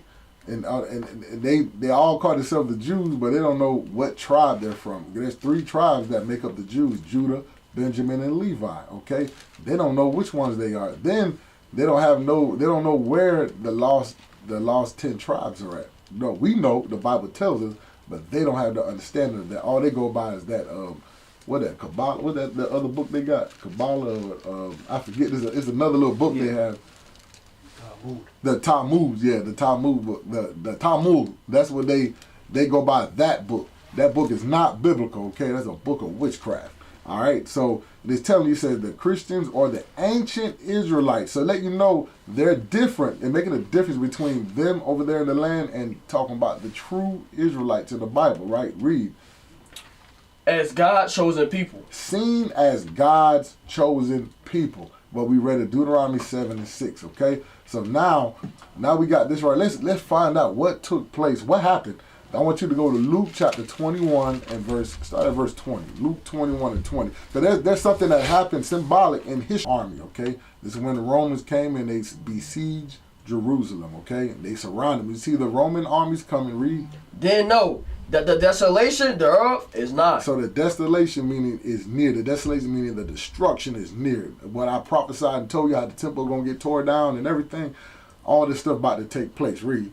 Then let them which are in Jerusalem, or Judea, flee to the mountains. He said those that's in the land of Judea, he said y'all need to go to the mountains. What mountains he talking about? The Sinai mountains of Egypt. Okay, y'all need to flee and go into Africa. Why? This is what Christ went to when his forefather, when his dad Joseph and his mother Mary, when they left Israel, running from Herod, they went into Egypt. Why? Because they can blend in with the other dark-skinned nations, the Hamitic, Nilotic tribes. Read. And let them which are in the midst of it depart out. So if you live in the midst of it, hey, y'all need to depart out. Do not come back here. Why? Because something about to take place. Read. And let not them that are in the countries enter thereinto. Right. So you that's in the other country that you come there 3 times a year, you know, those 3 times a year is going into Passover, Pentecost, and Tabernacles. Okay. When y'all come there to worship on those three times a year, hey, don't come there at all. Then of course, you know, you have the other high holy days. People come there. They got family there. Because we were scattered abroad. I'm going to touch on that as well. So he said, do not come back there. He said, go ahead on the leave. Read. For these be the days of vengeance. Meaning payback, vengeance. What? From the Most High. Most High said, hey, you broke these commandments and now judgment's got to take place. Prophecy's got to happen. Read. That all things which are written may be fulfilled. That's what it's going into. Everything that's written must be fulfilled, okay? The scriptures cannot be broken. Understand that. Read. But woe unto them that are with child. So it tells you, woe meaning death or destruction unto them that have child. Have a little kid. Why? Read. And to them that give suck in those days. Right. So now you breastfeeding. You a mother that breastfeeds. You got those little ones. And those days and those times is going to be crazy. Read. For there shall be great distress in the land. Right. So now what it's talking about, that great distress is talking about when the Romans ransacked Jerusalem, when they surrounded kids, the babies in them, guess what? We started eating them. You know what I'm saying? They start looking tasty, and we end up going desperate, and we started eating our children. That's what it's talking about, that great distress, and woe to those little ones during that time. Read. And wrath upon this people. The wrath meaning the war that was going to happen amongst our people. Read. And they shall fall by the edge of the sword. It says, because some of us stayed there and didn't listen to what Christ said. They stayed there and went through that. And they fought. They tried to fight against the Romans. That's like you trying to fight against America today. They got tanks. I don't care what you got in your neighborhood, what gang you, Blood, Crip, Vice Lord, Gangster Disciple, Latin King. Hey, you can't fight the United States Army. You know, the same thing, we couldn't fight against the Roman army at that time. We didn't have no military might and power I mean, think about how you going to come up there with a Uzi and a gun to try to shoot something that's bulletproof. Right. You know what I'm saying? That they shoot you, make a little fart noise, hey, you blowing smithereens. Yeah, shout out to Officer B. Shael on that. But read verse 24 again. And they shall fall by the edge of the sword. And shall be led away captive into all nations. So who you know was led away captive unto all nations? Who did that happen? So when you led away captive, meaning you were slave. You captives of war, they chained you up and you was led captive unto all nations. That didn't happen to everybody. So who did this happen, right? So read on. In Jerusalem shall be trodden down of the Gentiles. So trodden down means walked upon. The people that's there in the land are the Gentiles, okay? They're not the true biblical Israelites. Because the old president back in the days of Egypt, he said, how did the Jews lead black and they came back white? He said, we will never respect them there because they're not the chosen people. They're not the people of that supposed to be native to that land. Read. Until the times of the Gentiles be fulfilled. Until the times of the Gentiles be fulfilled. Till that prophecy, till Christ come back. Hey, they'll be there. That's why there's always wars, drama. You got that stuff with the Gaza Strip. All this stuff is Bible prophecy. That's what you see taking place there in the so-called Middle East or in the land of Israel today. Okay, so now how do we get scattered? Right. So go back to I want you to go to Deuteronomy chapter 28 and verse 64. Deuteronomy chapter 28 and verse 64. So this is what happened when we got scattered. Read. This is the book of Deuteronomy, chapter 28 and verse 64. Uh-huh. And the Lord shall scatter thee among all people. So God said we're going to be scattered amongst all people. Like it said here, we were in when we just read in Luke chapter 21 and verse 24, it said we will be led away captive unto all nations. Remember that nation not desired that we read back in Zephaniah 2 and 1?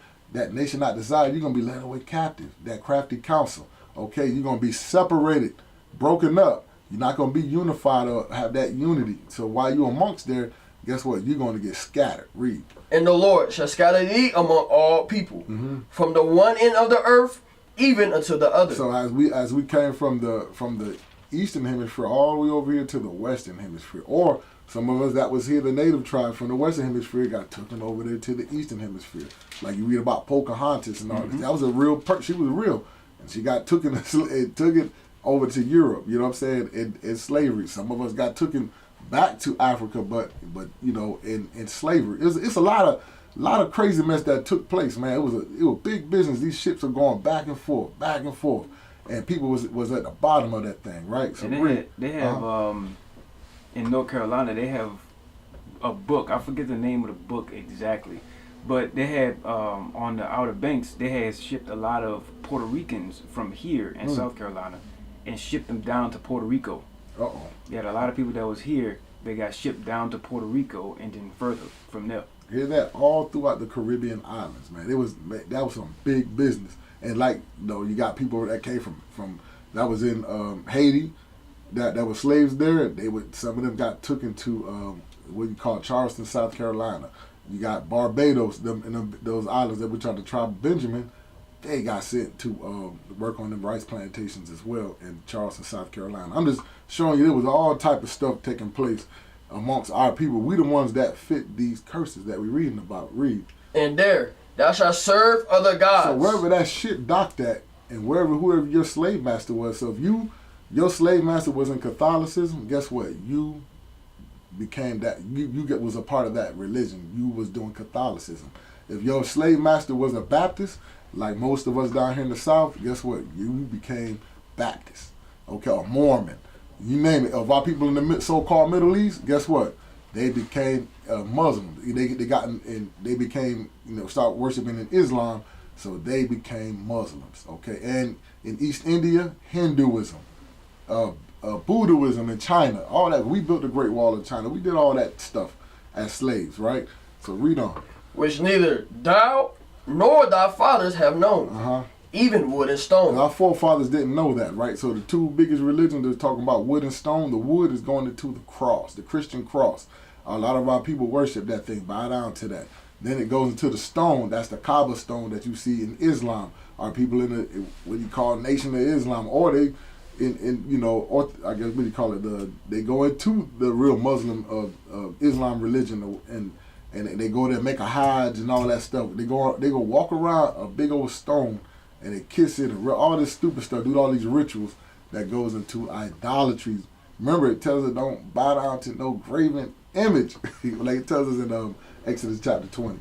So go to I want you to read that one script again. Go to Deuteronomy 28 and 68 real quick. This is the book of Deuteronomy, chapter 28 and verse 68. Yeah, so where you was at, where the ships docked at, that's what you started worshiping, okay? Read. And the Lord shall bring thee into Egypt again with ships. So now we got brought into slavery again, because what was the Israelites doing in Egypt? They were in slavery. He sent Moses to help lead us out of Egypt, right? So now God told Moses, let them know this same generation, y'all going right back into Egypt again. Meaning you going back to bondage again. What way of transportation? With ships. Cargo slave ships. Just like how we told you, you was a commodity. You were sold. You was brought here, brought there. Read. By the way whereof I spake unto thee. Just like how it going to happen, how I told you, I seen this in the vision, it's going to happen. Read. thou shalt see it no more You again. won't see your homeland. You won't see Jerusalem again. Okay, read. And there ye shall be sold unto your enemies. And there, wherever the boats docked at, Wilmington, North Carolina, Charleston, South Carolina, New Orleans, Louisiana, Savannah, Georgia. I'm just naming a few. You know what I'm saying? Mobile, Alabama. Hey, all those slave ports, guess what? You were sold there. That's what I'm saying. Nigga sold to Master Charles. Okay? Or nigga sold to Master Adams. All this stuff. And then those last names got put on you. Read. For a bondman. For slave man. And bondwoman. Slave women. Uh-huh. And no man shall buy you. Nobody going to redeem us like Officer was bringing out. Martin Luther King, Malcolm X, Sojourner Truth, Harriet Tubman, all that. They said nobody was able to save us from those conditions, okay? So, that's why you always have to boil your water every so often, that come out of the faucet. But if you don't pay your water bill, who gonna cut it off? Ain't the person don't look like me and you breathe. And in nakedness. And in nakedness, the clothes on your back. You go to Macy's, right? You go to J.C. Penney's, Walmart, whatever. All those big business stores, you don't own that. It's the same people that had you in slavery. You know what I'm saying? Wherever you go in Kuwait or whatever. You know what I'm saying? Guess what? You going to them for those items and stuff. Read. And in want of all things. One of all things meaning whatever you're lacking, what you don't have. You don't have this. You don't have that. You don't have a college degree. You know what I'm saying? You want to go get your high school diploma, a certificate.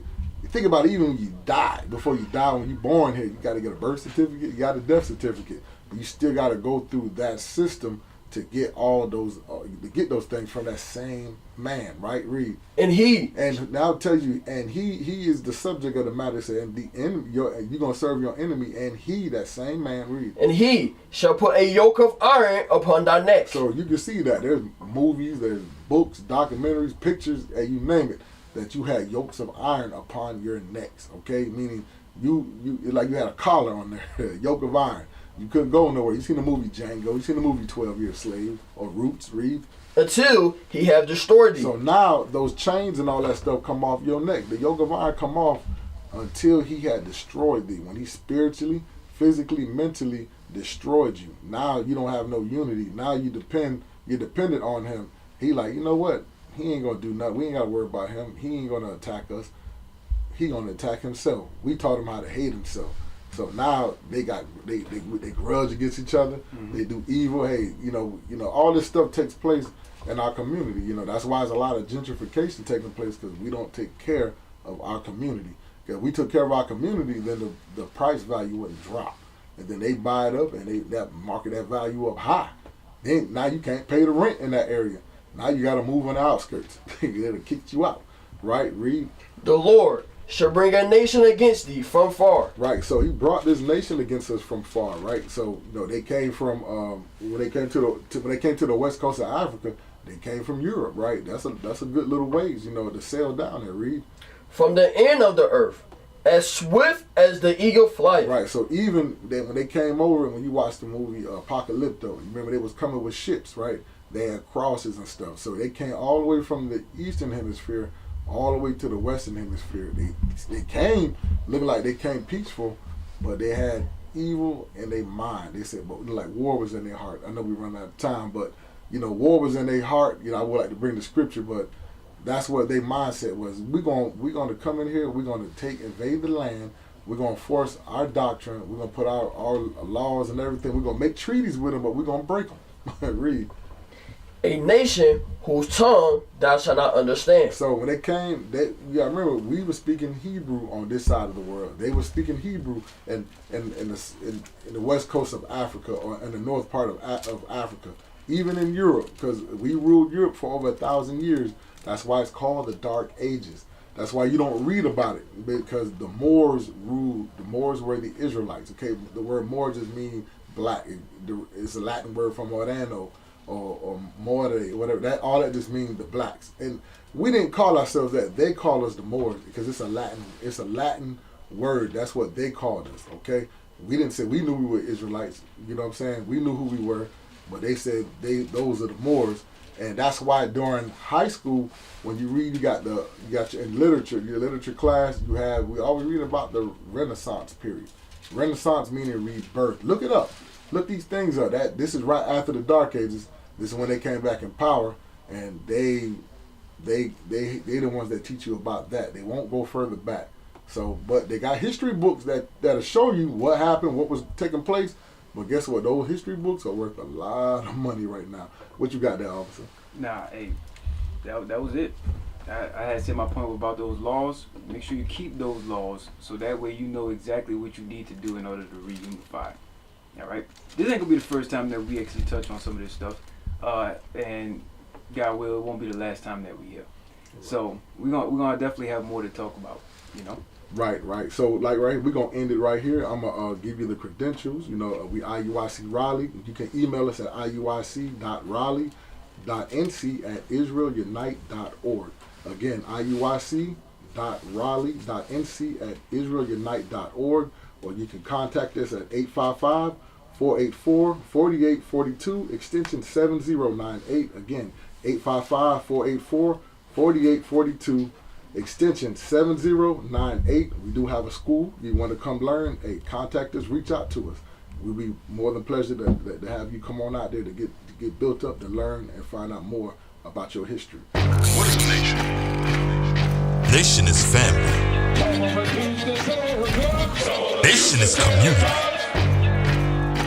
Nation is men leading by example. Nation is women's support. Nation is children with role models. Nation is unity. Nation is you. It's nation time.